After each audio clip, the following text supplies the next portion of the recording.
the Jordan 4 Red Thunder. Now, as you can see, these are hot. I got these for my wife on exclusive access.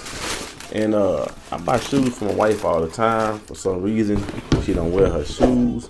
Maybe I should have got these for me. That's another story. But she wanted them, and I got it for her. And these are fire. Man, I try to get them Saturday morning, 9 o'clock. But I should have used another account because I got them exclusive access, and it say purchase already. It say I purchased them, so I couldn't get them again. I didn't know. Should have used another account. But these are fire, y'all. Fire. Look at them. These are fire. I can't believe I don't have these for myself. And I'm sure not paying resale for them.